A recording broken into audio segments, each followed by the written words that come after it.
embora. Fica, meu amor.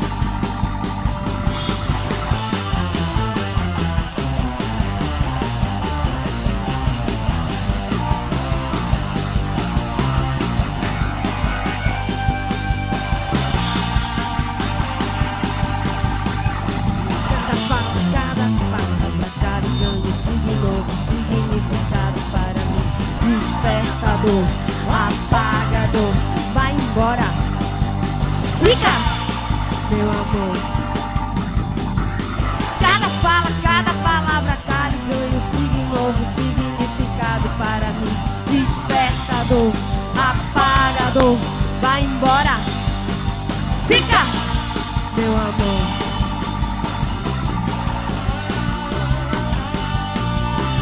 Fica. Fica! Fica!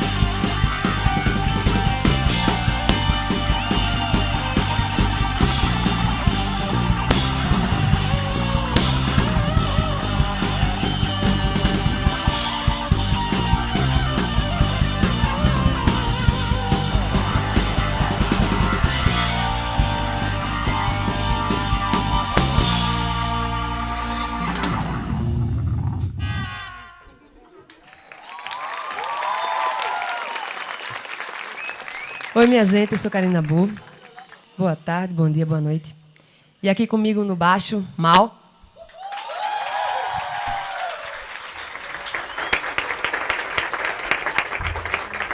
No teclado, André Lima.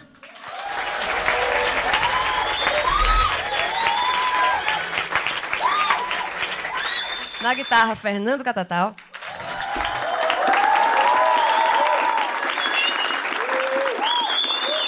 E na bateria, Marcelo Éfori.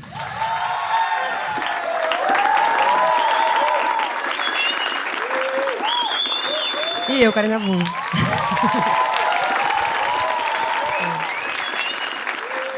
Olá, começa agora mais uma edição do Câmara Ligada, um espaço para ouvir o som e o pensamento dos jovens.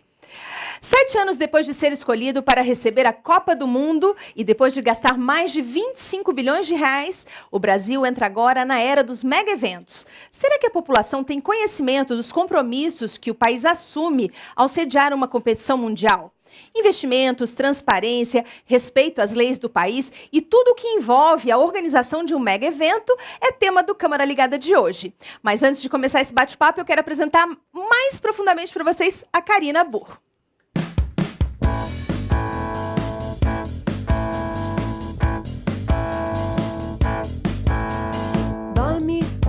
Antes do míssel passar, daqui a Ainda nos anos 90, a menina Karina Burr foi integrante dos maracatus Piaba de Ouro e Estrela Brilhante em Pernambuco.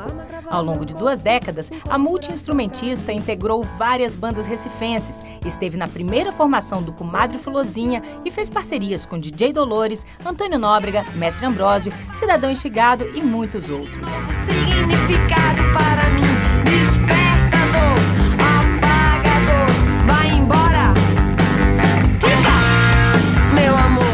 Além de cantar, Karina Burr também ataca de escritora, ilustradora e atriz. Já foi inclusive do Teatro Oficina, de Zé Celso Martinez. Em 2010, lançou o primeiro disco solo, Eu Menti Pra Você, e foi reconhecida como Artista do Ano pela Associação Paulista dos Críticos de Arte.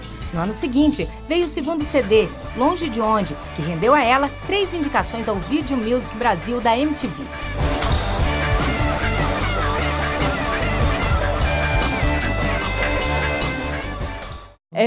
Karina, você tem 2 CDs, né, já na praça. O primeiro foi esse aqui, Eu Menti Pra Você. E o seu trabalho atual, que é o Longe de Longe. Tem um clipe desse CD que é bem interessante, que você está de muçulmana, né? Como é que é? Uma muçulmana bem animada, bem bonita. Na verdade, eu não estou de muçulmana. A gente foi tocar no festival Roskilde, que na verdade é na Dinamarca. E na volta tinha promoção de passagem para o Marrocos. Eu fui para o Marrocos, fiquei uma semana lá. E aí Jorge Bispo, que já ia fazer a capa do disco, viu a movimentação e perguntou por que a gente não faz a foto da capa aí, e não sei o quê. Só que eu já estava pensando em fazer alguma coisa de vídeo por lá, me vestindo como a galera de lá. Não como, né, não uma coisa mais fechada de todas, mas como muita mulher anda na rua normalmente lá. Que lá tem tanto a coisa da burca fechada, como o cabelão solto também. Também isso em Casablanca, na verdade, que é muito diferente de uma cidade para outra, né, no Marrocos. E a maioria, acho que anda, tipo, com o braço coberto, a perna coberta e um véu, né? Aí eu fiz isso e aí juntou tudo, a gente acabou fazendo o clipe, que é esse Cara Palavra, que é o que apareceu no final. Lindo, né? Lindo, muitos detalhes, uma maquiagem linda. Escuta, você, como falou ali na reportagem também, não é só uma cantora, é atriz, você pinta, você escreve, né? Como é que se dá conta de tudo isso aí, esse furacão interno? Na verdade, o que eu menos sou é cantora, mas é a mesma coisa do que tem gente que pega toda a energia e todo o tempo que tem e bota num instrumento, ou bota numa coisa. Eu divido isso em um monte de coisa. E tem coisa ruim, tem coisa boa nisso, né? Mas eu gosto de fazer, cada hora eu estou mais viciada em fazer uma coisa. Uma hora eu desenho mais, uma hora eu escrevo mais, outra hora, sei lá. É tudo, não tem uma regrinha assim, não. Antes de passar a palavra para a plateia, eu vou apresentar para vocês os alunos que estão aqui hoje. São do Centro de Ensino Médio Paulo Freire, do Centro Educacional Gisno e jovens do Movimento Juntos. Quem é que vai falar primeiro? Olá, Karina. Meu nome é Pedro Lemos. Oi. Eu queria saber, suas músicas são muito diferentes uma das outras. O que te inspira a compor e qual a sua relação com as artes? Rapaz, é porque cada hora acontece um negócio, né? Aí você vai falar sobre uma coisa, vai falar sobre outra e acaba ficando diferente uma da outra. E, não sei, eu acho que eu gosto de um monte de tipo de música diferente um do outro, assim. Gosto de coco, de ciranda, gosto de rock and roll, gosto de um monte de coisa. Aí acaba que isso, de algum jeito, aparece nas músicas, né? E também, quando a gente se junta para fazer os arranjos das músicas para os discos e tudo, né? Para os 2 discos foi assim. A gente que eu digo é a gente aqui. Acaba que tem essas coisas minhas e tem o que cada um toca também, né? Cada um traz suas coisas no instrumento que está tocando e leva mais coisa também. Então fica tudo, cada uma coisa é uma coisa diferente da outra. Próxima pergunta? Eu sou Ana Carolina. Karina, qual foi a sua inspiração para começar a cantar rock, que é um estilo musical bem diferente do seu estado natal? Na verdade, isso é uma coisa que eu achei massa tu perguntar isso, porque muitas vezes rola isso, fazia música regional, agora faz rock and roll. Não é isso. Assim, nem esse som que eu faço agora é só rock and roll, tem isso também, mas tem um monte de outras coisas e não é... Né? É um monte de coisa misturada. E, assim, Recife é muito rock and roll, assim... Né? Essa regional, todo lugar é regional, né? Todo lugar é uma região.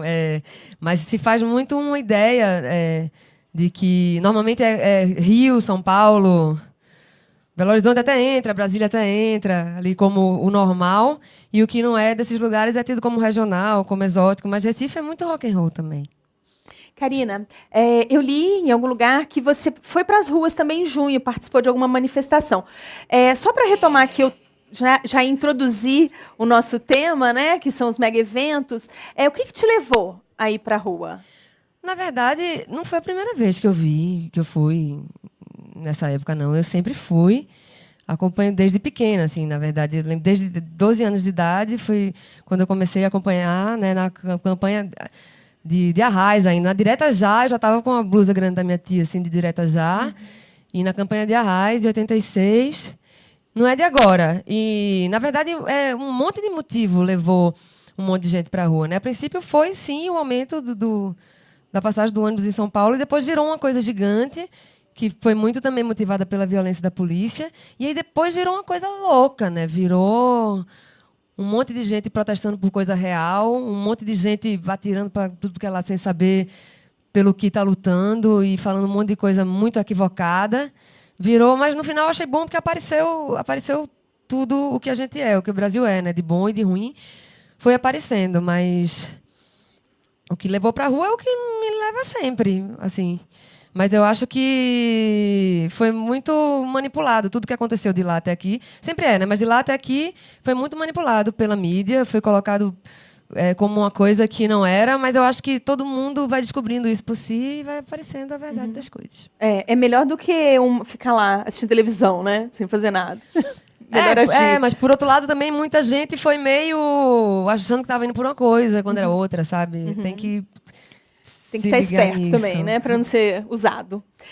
Bom, eu vou apresentar para vocês agora o Ebert, que veio aqui hoje alimentar o nosso blog, o camaraligada.com.br. O Ebert da Cruz, ele é da Rede Nacional de Adolescentes e Jovens Comunicadores, o RENAJOC. Muito obrigada por ter vindo.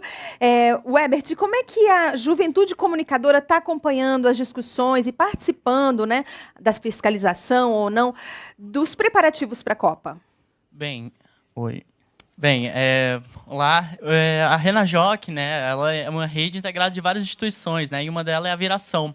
E a Viração é uma revista, né, que é feita por jovens, e a gente tem acompanhado desde... Eu vou mostrar aqui, porque é muito 2013, legal, vale a pena, assinem, revista Viração. A gente tem acompanhado, né, essa questão e discutido de quais são os avanços e retrocessos da Copa, né. A gente fez uma primeira edição em janeiro de 2013, falando, questionando, né, perguntando se realmente os legados serão positivos ou não, porque a gente já percebe que temos legados, né? Já temos remoções de pessoas aí, violações de direitos em prol de um evento que não é para todos, e a gente tem acompanhado e debatido a questão da Copa e dos megas eventos a partir da nossa revista, né?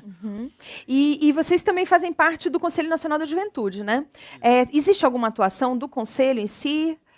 Olha, sobre a Copa do Mundo, assim, a gente não tem percebido muita manifestação, mas as discussões sobre questões de exploração sexual de crianças e adolescentes, né, é um tema muito forte e que, assim, o movimento social tem colocado e tem pressionado para as instâncias governamentais estarem atentas a isso, né, falando da preocupação das organizações que estão postas, né, que não podem ser suficientes para o perigo que é deixar nossos adolescentes, nossas crianças e até adultos também, a questão do tráfico de mulheres, né, não está tão alto, que é um perigo que a gente está esperando aí. Obrigada. Durante o programa a gente conversa mais, tá? Então, para dar continuidade à nossa conversa, eu vou convidar agora algumas pessoas para fazerem parte aqui na frente, mas a gente, enquanto isso, tem que preparar o set, por favor. A produção vai trazendo e eu vou chamando ao jornalista José Cruz. Ele cobre em Brasília as áreas de política, economia e legislação do esporte. Obrigada, Cruz. Ele participou da cobertura de eventos esportivos internacionais nos últimos 20 anos e é blogueiro do UOL Esporte. Então, eu chamo também o deputado Marcelo Matos, do PDT do Rio de Janeiro. Ele é titular da Comissão de Esporte.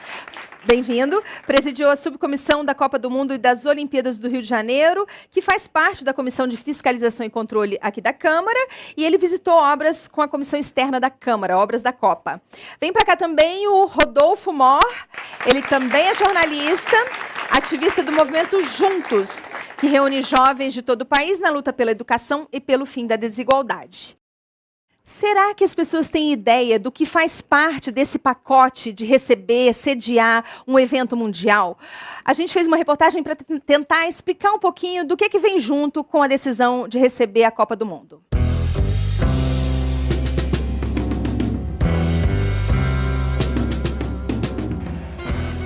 O Brasil será palco dos dois maiores eventos esportivos do mundo, a Copa e as Olimpíadas. Mas quais são os prós e os contras de sediar um mega evento como esse? Deram muita prioridade para uma coisa que vai ser só uma vez e a gente vai continuar convivendo com as dificuldades de pegar transporte, de saúde. O brasileiro, aquele jeitinho, no fim das contas vai dar um jeito de esconder o que tá feio, vai arrumar tudo de última hora, vai gastar o dobro, mas acho que vai dar certo. Só torcer pro Brasil ser campeão aí. Os estádios, por exemplo, é algo que não tem retorno. Quem sai lucrando com isso, com toda essa coisa de país do futebol, é a FIFA apenas. Não é uma Copa para o povo mesmo. Para receber uma Copa do Mundo, é preciso cumprir uma série de exigências impostas pela Federação Internacional de Futebol, a FIFA. E não é qualquer país que topa essa combinação. As exigências são tantas que o Congresso brasileiro precisou aprovar a Lei Geral da Copa para atender às demandas do Mundial. Para receber uma Copa do Mundo, é preciso cumprir uma série de exigências impostas pela Federação Internacional de Futebol, a FIFA, e não é qualquer país que topa essa combinação. Os pré-requisitos são tantos que o Congresso brasileiro precisou aprovar a Lei Geral da Copa para atender às demandas do Mundial. Mais do que se ajustar às regras, o Brasil teve de se comprometer a construir ou reformar todos os 12 estádios que receberão os 64 jogos da competição, uma vez que nenhum dos que já existiam atendiam às determinações da entidade. Até agora, o poder público investiu quase 8 bilhões nas arenas, valor 4 vezes maior que a previsão inicial. De um lado, o governo anuncia essa como a Copa das Copas. Do outro, movimentos sociais aproveitam os holofotes para protestar e afirmam que não vai ter Copa. A pergunta é, quem vai ganhar essa partida? Deputado, o que poderia acontecer se o Brasil não tivesse aprovado a lei da Copa? Evelyn, nós fiscalizamos, né, os estádios, aeroportos, portos e algumas obras de mobilidade no ano de 2012. E ali nós vimos que algumas daquelas obras estavam realmente com cronograma, né, em dia. E o que hoje eu posso dizer para vocês é que nós estamos com muito medo. Porque numa reunião com o TCU, ele passou que muitas obras não vão ser concretizadas para a Copa do Mundo. Então, um dos trabalhos da Comissão de Esporte é fiscalizar essas obras pós-Copa do Mundo, para que a gente não fique aí, né, com aquelas estradas todas quebradas, as empresas não façam as obras e quem perde realmente é o povo, né? Então, o trabalho da subcomissão, da Comissão de Esporte, é para que a gente possa fiscalizar também o pós-Copa, que eu acho que é a preocupação de todos. É uma das questões, o que nós vamos ganhar com a Copa? Quem vai ganhar essa luta? Se é o povo ou se é somente a FIFA? Porque até agora só quem está ganhando é a FIFA. Rodolfo, além dessa fiscalização de TCU, do próprio Congresso Nacional, a sociedade civil também se organiza para acompanhar, né, esses investimentos. Foram formados vários comitês populares nos estados, você faz parte de um movimento, Juntos, que também está fazendo esse trabalho. Qual a sua avaliação do que foi feito até agora? A Copa do Mundo é uma grande enganação. Tem o evento esportivo, o campeonato que se joga dentro do campo, e tem o mega evento, tem o grande negócio. E o grande negócio é gerido pela FIFA, que é uma entidade altamente obscura, altamente comprometida e que está agredindo a soberania nacional. O problema é como que o povo, a sociedade e o governo encaram isso.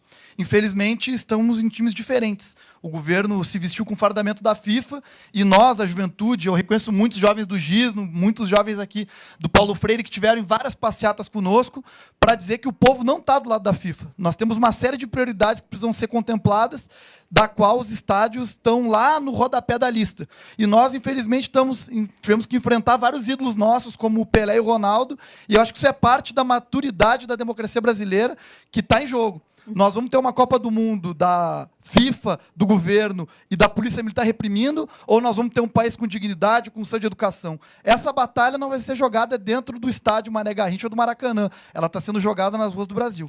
Talvez um dos legados da Copa seja justamente a politização da juventude, o envolvimento, né? Talvez a gente possa ter isso como um bom resultado, né? Zé Cruz, a lei da Copa flexibilizou a lei de responsabilidade fiscal, né? O que permite o aumento do limite de gastos dos governantes, aceitou a venda de bebida dentro de estádios, coisa que o Brasil já tinha evoluído para proibir, porque a gente sabe que é muito difícil controlar isso no Brasil, bebedeira, brigas de torcidas e tudo, e outras tantas coisas, empréstimo do BNDES a juros baixos. Se, como o deputado falou, uma empreiteira não terminar a obra e não pagar o empréstimo, é o município que vai arcar com isso. Qual a sua análise de tudo isso? Então, eu tenho sido muito crítico desde que o Brasil conquistou o direito de fazer a Copa do Mundo, por vários motivos. E não vou fazer aqui uma defesa da FIFA, mas tem que fazer um reconhecimento. A FIFA não veio ao Brasil e disse, vocês vão fazer a Copa. O Brasil foi à Suíça, se candidatou e aceitou a regra do jogo. Quando aceitou, sabia das imposições, entre outras que teríamos que ter uma lei geral que abriria exceções à nossa legislação. Então, o evento, esse precisa ser reconhecido esse aspecto. O governo brasileiro assumiu esse compromisso e agora tem que honrar. Em segundo lugar, Dizem os marqueteiros que o esporte provoca emoção e emoção vende. E vende muito, vende bilhões. Há uma projeção de que a FIFA vai ter um lucro de 8 bilhões de reais com a Copa do Mundo. O Brasil vai participar da formação desse lucro da FIFA, abrindo mão de recolhimento de 1 bilhão de impostos, que está na Lei Geral da Copa. Então, o que acontece é justamente isso. Não é apenas a Copa do Mundo que o Brasil trouxe para cá. O Brasil trouxe também os Jogos Mundiais Escolares, todos os Jogos Mundiais Militares, vamos ter a Paralimpíada também. Então, é um conjunto de mega eventos que, como disse o nosso companheiro gaúcho aqui, e gremista, quem eu saúdo também, como ele disse, é uma disputa que vai ser em campo, mas fora do campo é uma disputa comercial, eminentemente comercial. E é nessa disputa que o Brasil não entrou. Ele entrou com o que há de pior, que é a despesa, lamentavelmente. Eu já vou passar para a plateia. Quem é que vai fazer pergunta? Meu nome é Bruna, a minha pergunta vai para o deputado. Na sua opinião, com a educação que a gente tem, a saúde que nós temos agora, os problemas que temos em superfaturação das obras nos estados e aeroporto, você acha que o Brasil está preparado para sediar uma Copa? Ô, Bruna, muito boa a sua pergunta. Eu acho que nós precisamos de tanta coisa, inclusive da Copa do Mundo também. Eu sou do Rio de Janeiro, eu sou de uma cidade que está acostumada com grandes eventos. Temos problemas? Sim, temos problemas em saúde, temos problemas em educação. O Rio de Janeiro hoje ele passa por uma grande transformação por causa da Copa do Mundo e das Olimpíadas. Essas obras eram necessárias? Sim, são necessárias. Foi usada a Copa do Mundo como argumento para poder fazer essas obras. Meu nome é Jonathan, eu queria fazer pergunta para o Rodolfo, aproveitando que a gente está na presença do deputado, né? Eu queria perguntar quais os benefícios que a Copa traz para a educação, para a saúde, para o transporte, que todo mundo se tiver no caso, né? Qual os benefícios que tem?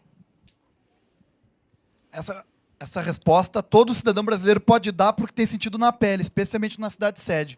Quando a Copa foi trazida para o Brasil, saúde e educação nunca foram parte do legado do dito social. Se falava muito em mobilidade urbana. Há 7 anos estão dizendo que vai ter legado de mobilidade urbana. E foi justamente como a Karina disse, a questão do aumento da passagem, da tortura diária que a gente sofre dentro dos ônibus, que mobilizou a população brasileira a sair para a rua. Portanto, se tem um legado que a Copa trouxe, foi botar o povo na rua para enfrentar a selvageria, a brutalidade da FIFA, em sugar os nossos recursos econômicos e a vida dos brasileiros. Porque já são 9 operários mortos em obras da Copa e os outros que sobreviveram foram altamente explorados e precarizados, não vão ver os jogos. Eu, que moro em Brasília e que morei antes em Porto Alegre, 2 cidades sedes da Copa do Mundo, não vi até agora nenhum benefício social trazido pelo mega evento. Obrigada, Rodolfo. Eu quero deixar claro que a gente convidou representantes do governo federal, da Secretaria Nacional da Copa, e a gente não conseguiu trazer nenhum convidado que pudesse falar pelo Poder Executivo, tá? Sua pergunta, quem é que está com o microfone? Chegou. Há 3 anos a gente tem feito as obras, certo? 3 anos, não sei muito bem. Mas há 7 anos a gente sabe que vai sediar a Copa. E a gente tem as pessoas reclamam porque muita coisa vai ficar faltando. Por que não a gente começou a fazer isso há 7 anos atrás?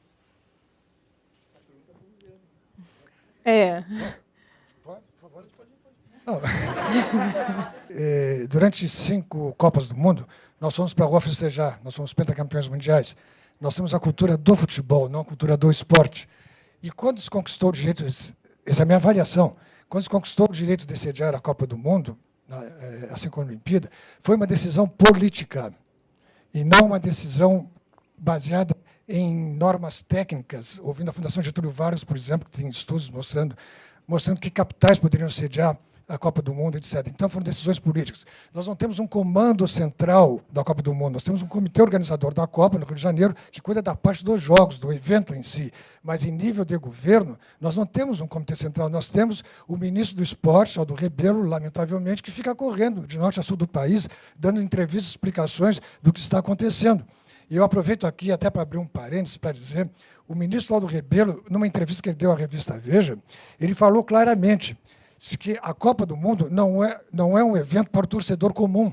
Ele é um evento, esse torcedor comum não vai passar nem na frente do estádio, o que vem mostrar que é um evento de elite, um evento caríssimo, né? Então, não é a questão de que nós temos 200 bilhões para investir na educação e estamos gastando 20 bilhões com a Copa. A disparidade é muito grande. Então, não é, esses 20 bilhões não estão fazendo falta na educação. Eu vejo da seguinte forma: por que não temos governantes a mesma eficiência na educação, na saúde, na segurança, nos transportes, etc., que nós estamos tendo para a organização da Copa, para cumprir calendários e cumprir exigências internacionais? Essa que é a questão principal. Então, nós não nos preparamos. E os exemplos estão aí, né, com aeroportos, mobilidade urbana, etc., tudo atrasado, e, lamentavelmente, esse é um prejuízo que nós vamos ter. E, complementando rapidamente o que disse o deputado, nós precisamos de uma Copa do Mundo, ou de uma Olimpíada, para ter melhorias no transporte, ou na segurança, ou na saúde. Quer dizer, independentemente disso, não é compromisso do governo fazer essas melhorias? Meu nome é Júlia, minha pergunta vai para a Karina. Eu queria saber o seu ponto de vista de acordo com esse tema. Pois é, eu acho um monte de coisa que já foi falada aí, mas eu acho também, porque de ver de perto, né, de ver remoção de família, de ver vários grupos indígenas não sendo ouvidos, um monte de coisa. Mas também tem que ter cuidado para não ficar no raso e numa histeria coletiva de estamos indignados, né? Tem um monte de coisa errada, lógico, mas assim, tomara que isso sirva realmente para mover uma coisa, porque assim, o Brasil não presta, o Brasil é todo mundo aqui, né? A gente é responsável por tudo isso que está rolando, né? Cada brasileiro. Quem votou, quem não votou, quem está no dia a dia fazendo. Então acaba que tem muita gente também que fica sem saber, ouvir o galo cantar, não sabe aonde, né? E fica essa coisa de... Agora é muito fácil dizer, tá ruim, não vai dar, eu sou contra, né? Agora que tem muita coisa errada, tem muita, desde o começo. Para começar, um país que vai receber Copa e Olimpíada que não dá valor ao esporte nunca, né, em nenhum estágio. A gente tem... toda hora acontece, né? Alguém ganha no judô, medalha de ouro. Aí você olha e nunca ouviu falar na pessoa na vida, sabe? Ganha triatlo, ganha não sei o quê, né? Você ouve falar do atleta quando ele é o número 1 do mundo. Né? Não tem na escola, não tem... Então, isso é coisa, acho, para todo mundo, para cada um pensar no dia a dia e fazer, né? E não esperar que venha alguém e resolva tudo, né? Obrigada, Karina. A gente vai para o nosso intervalo e a gente volta daqui a pouquinho para dar continuidade a essa conversa e responder um pouquinho dessas provocações todas da Karina. A pessoa morre depois de tanto verbo. A pessoa morre de fome. Depois de tanto verbo, a pessoa morre. A pessoa morre. A pessoa morre de rir. Morre de frio, de fome. Depois de tanto verbo, a pessoa morre. A pessoa morre. A pessoa morre.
Daqui a um segundo eu posso não ter mais você. Você não mais que isso. Nossa casa ia explodir. Uma arma cravar meu corpo, um corpo furar sua carne. Mesmo que a gente não tem mais, pode morrer aqui. Não importam seus amigos anjos, nem sua vontade de comer um bolo, nem meu vestido novo, nem meu vestido velho. Dorme logo antes que você morra. Logo antes que você morra. Dorme antes do míssil passar. Daqui a um segundo segundo eu posso não ter mais você. Você não mais que isso, nossa casa ia explodir. Uma arma cravar meu corpo, um corpo furar sua carne. Mesmo que a gente não tem mais, pode morrer aqui. Não importam seus amigos anjos, nem sua vontade de comer um bolo, nem meu vestido novo, nem meu vestido velho. Dorme logo antes que você morra. Dorme logo antes que você morra. Está chovendo fogo e as ruas estão queimando. Todo mundo assistindo, a gente desmilinguindo.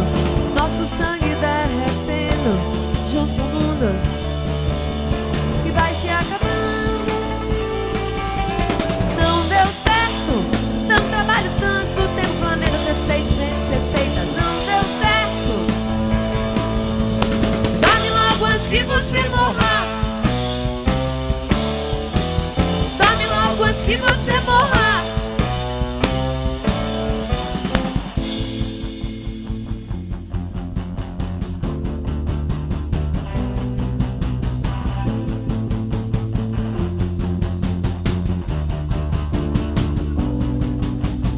Essa é pras criancinhas e na Síria, na Jaf, de Bagdá, uma canção niná.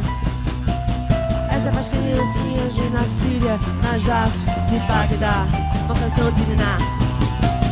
Dorme logo antes que você morra. Dorme logo antes que você morra. Dorme logo antes que você morra.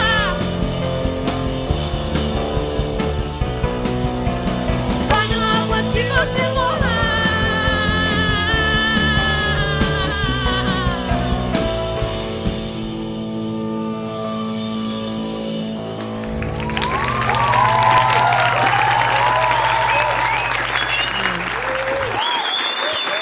Olá, o Câmara Ligada está de volta. Nossa conversa de hoje é sobre a realização de mega eventos no Brasil. O que temos de vantagens e quais os prejuízos para a população? A TV Câmara está acompanhando esse assunto há bastante tempo. O programa Lance Legal esteve no Rio de Janeiro e a repórter Vera Morgado ouviu bastante gente sobre esse assunto. Vamos conferir.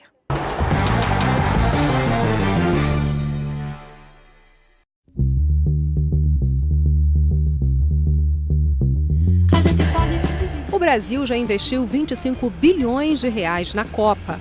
Grande parte desse montante foi destinado às obras de mobilidade urbana, que, segundo o governo federal, já seriam necessárias e acabaram sendo antecipadas e priorizadas em virtude do Mundial. No Rio de Janeiro, por exemplo, uma das obras é a construção do BRT, um corredor exclusivo para ônibus com 2 terminais e 36 estações, que até agora já consumiu R$1,5 bilhão de reais. Outra questão bastante controversa é a remoção de casas e comunidades para a realização das obras da Copa. No Rio de Janeiro, próximo à Barra da Tijuca, pelo menos 280 casas da Vila Autódromo passam pelo processo de remoção em razão das obras de construção da Vila Olímpica. Alguns moradores, no entanto, resistem em deixar a comunidade.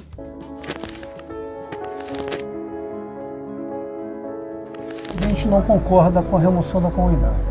Eu não concordo até porque eu já fui removido, né, já de 2 comunidades nessa cidade. Cidade a qual eu ajudei a construir, né, e que eu não acho injusto que a gente tenha que ser colocado daqui para ali, dali para aqui, por conta de nenhum evento, de nenhum megas evento, nem por conta de nada. Eu acho que a gente é cidadão, paga imposto, a gente tem que ter direito à cidade.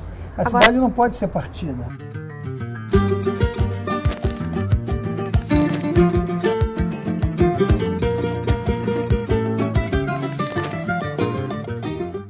Nós estamos aqui na Vila Autódromo, uma comunidade que na cidade do Rio de Janeiro é ímpar.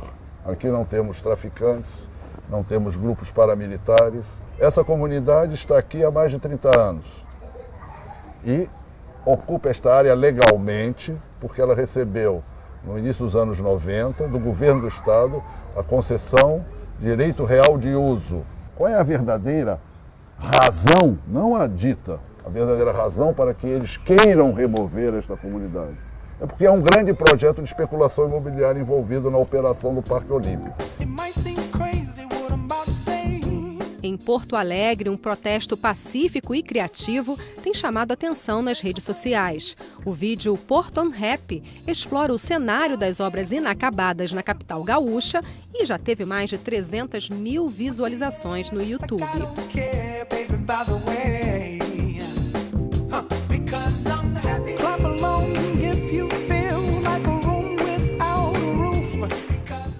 Rodolfo, quando passou ali aquela parte das remoções, você ficou aí balançando a cabeça. Você está acompanhando essa questão?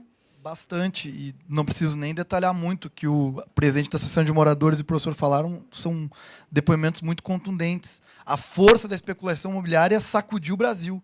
Os aluguéis estão caríssimos em todas as capitais da Copa, e isso reverbera para as cidades do interior e para outros estados.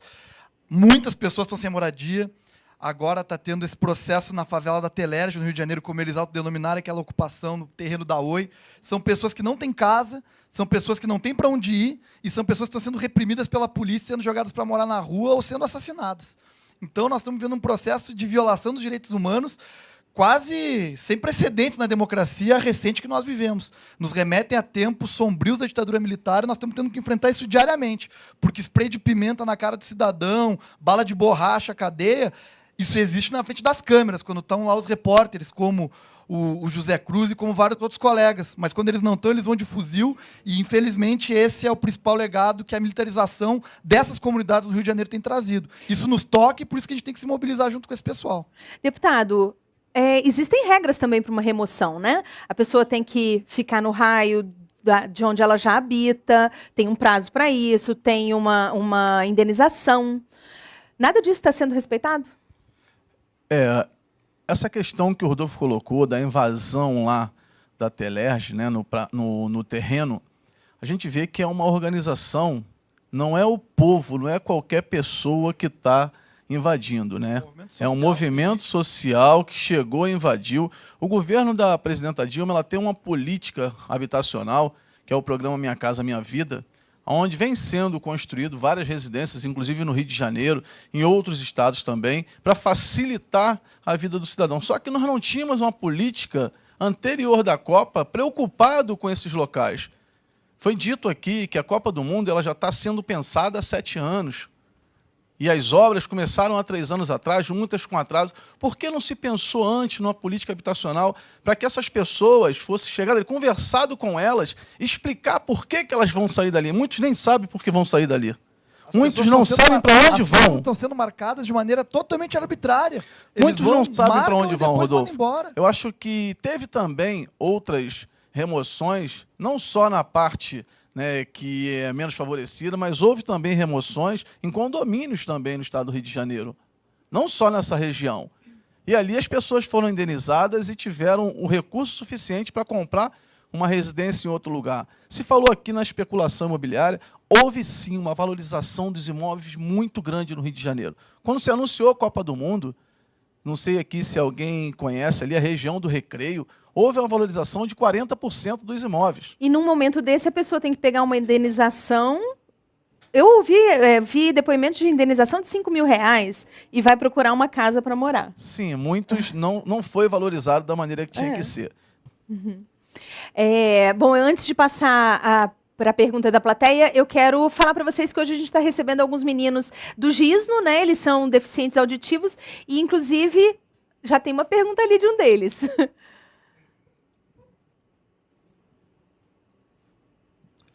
Oi, meu nome é Alexandre, eu estudo no Gisno. Eu queria perguntar para o deputado. Eu queria saber, nos estádios, depois que acabar os jogos de futebol,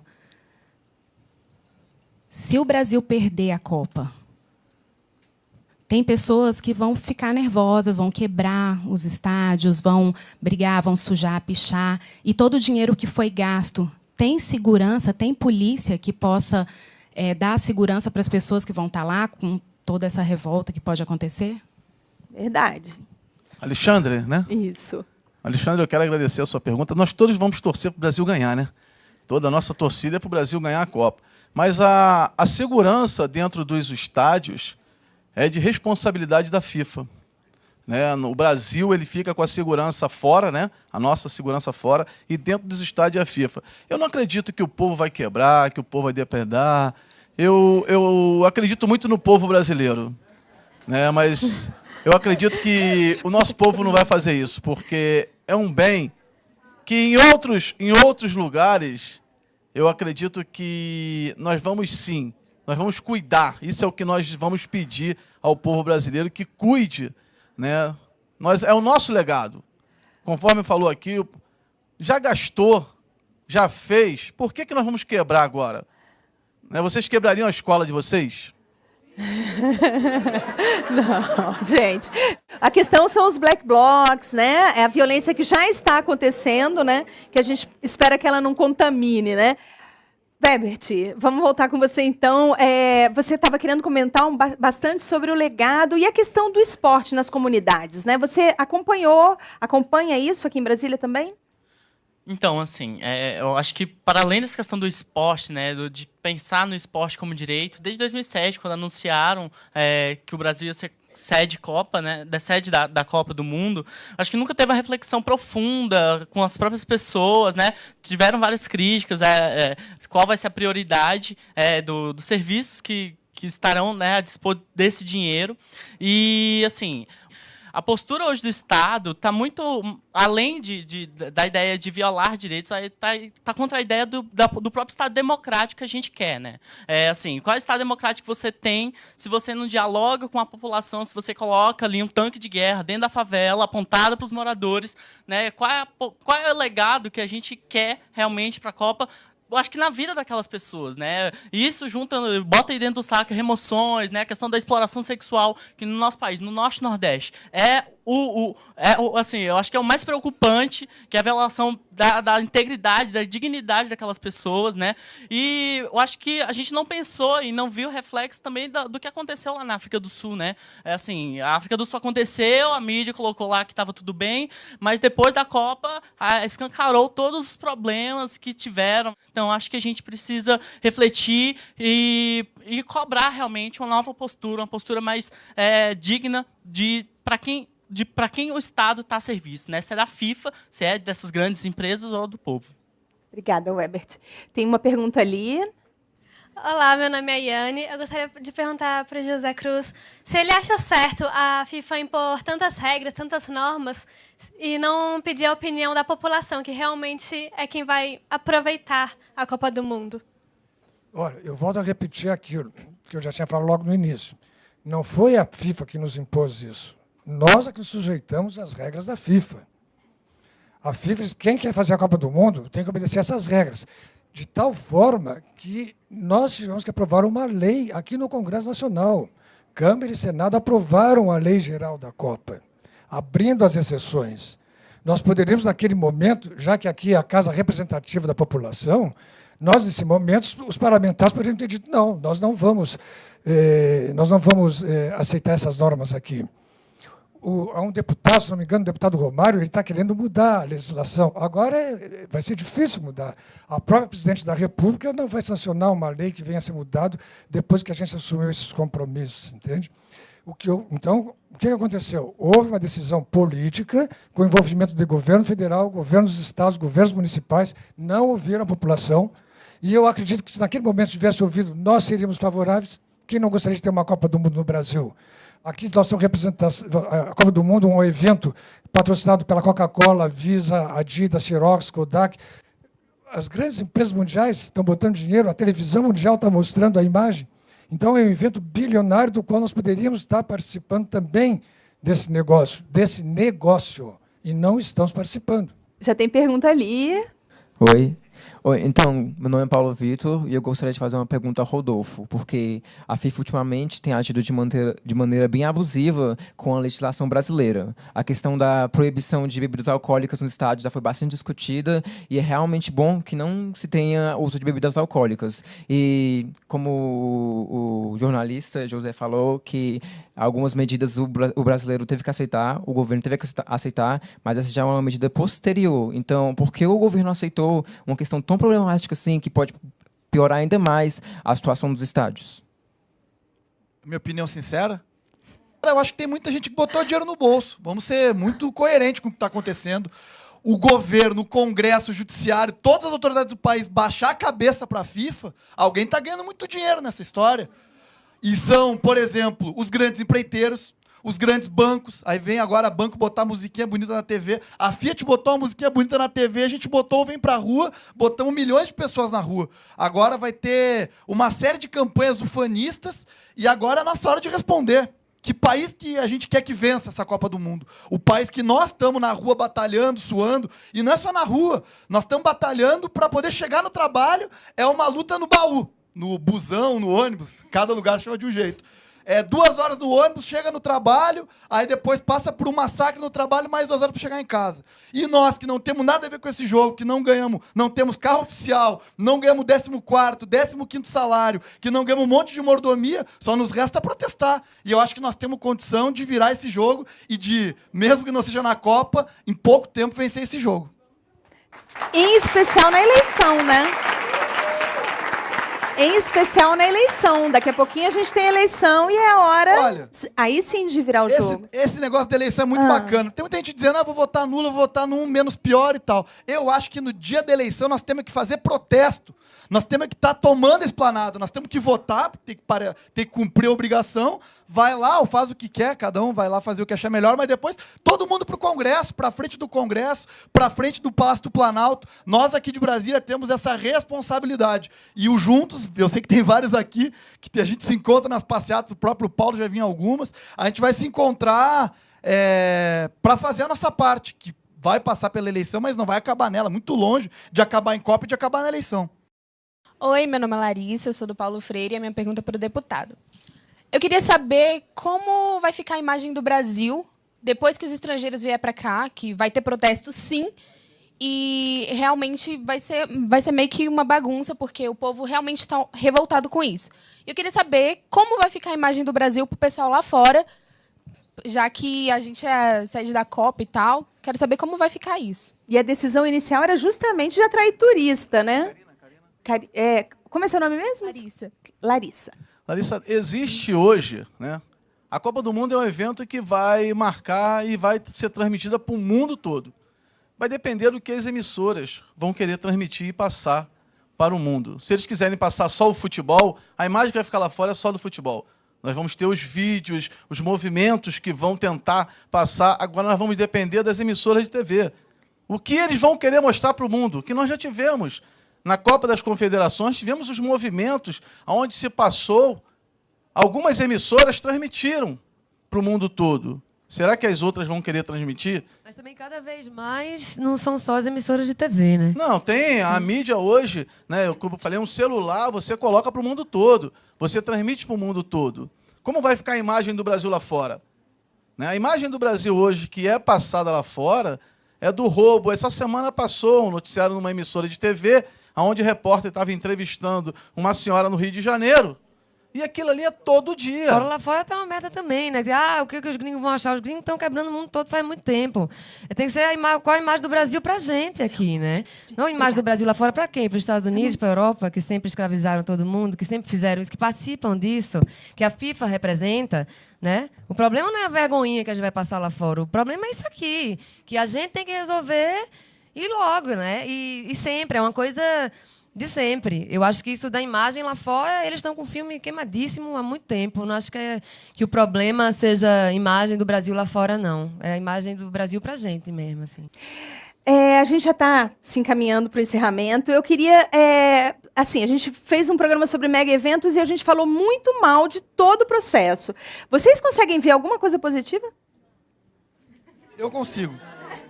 Não, eu quero essa história do que vai ficar de positivo.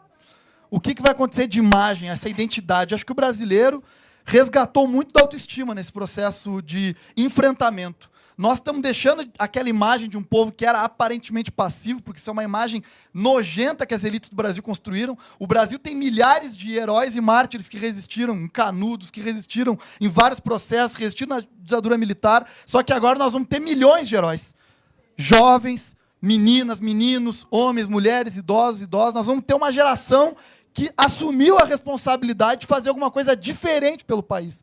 Então, se a Copa do Mundo foi estopim, porque as grandes lutas da passagem elas tiveram efeito durante a Copa das Confederações, se foi para isso que a Copa serviu, eu acho que isso é uma grande coisa. Agora, do resto, é meia dúzia de empresário e a própria FIFA e alguns políticos que estão ficando muito ricos, e esses nós temos que tratar de banir da vida pública.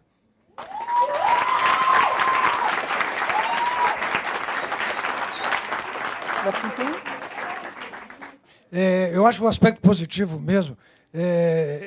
A FIFA já reconhece que eles nunca enfrentaram uma manifestação de povo na rua, como já aconteceu aqui, e das que estão se preparando para vir, entende? De oposição àquilo que as imposições que são colocadas pelo poder econômico do esporte.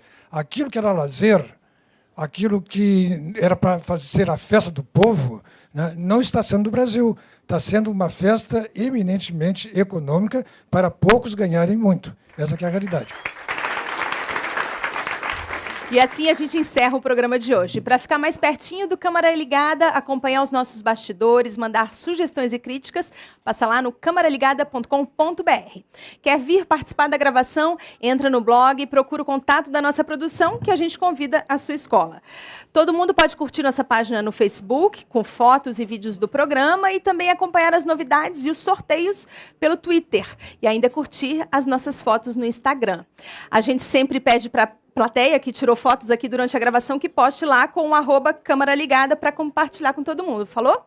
Obrigada, Karina. Obrigada, Rodolfo. Obrigada, José Cruz. Obrigada a todos vocês da plateia que fazem esse programa com a gente. Obrigada à equipe técnica e você aí de casa que ficou com a gente até agora. A gente pode se divertir, falar mal dos vigaristas desse país. Países também não vão deixar faltar pra ninguém. Na entrada, libera o proscênio, acende lâmpadas de tungstênio. Destempera, libera o oxigênio, não vamos deixar faltar ar pra ninguém. Também, da janela de Copacabana me assusto com a visão de mundo. Mas vejo longe do poço fundo, minhas pernas optam por minha cama. O estrado é forte e reserva pra quaresmas fartas e soberbas. Um carininho frutífero que austero, porém, meu peito preserva. E os números quase acerta e a sorte quase leva. Por falta de consciência tranquila, passou o dia cozinhando arroz na panela. Que pressão! E agora estragou os versos e ainda explodiu o fogão.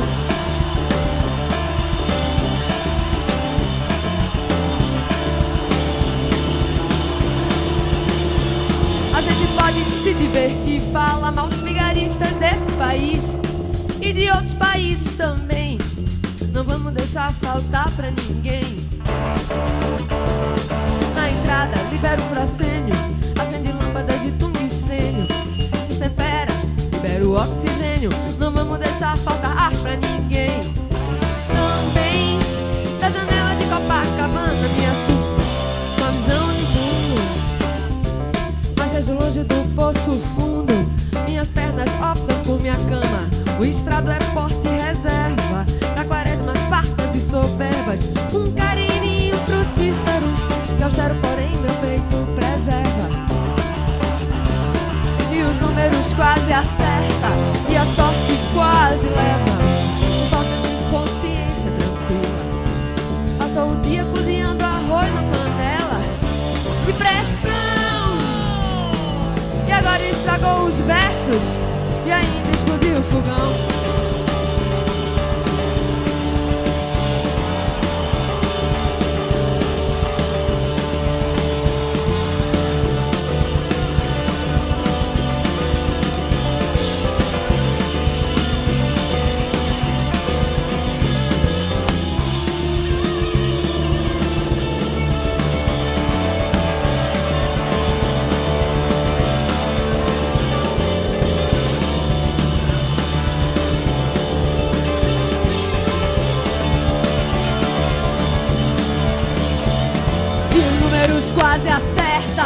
a sorte quase leva, por falta de consciência tranquila. Passou o dia cozinhando arroz na panela de pressão, e agora estragou os versos e ainda explodiu o fogo.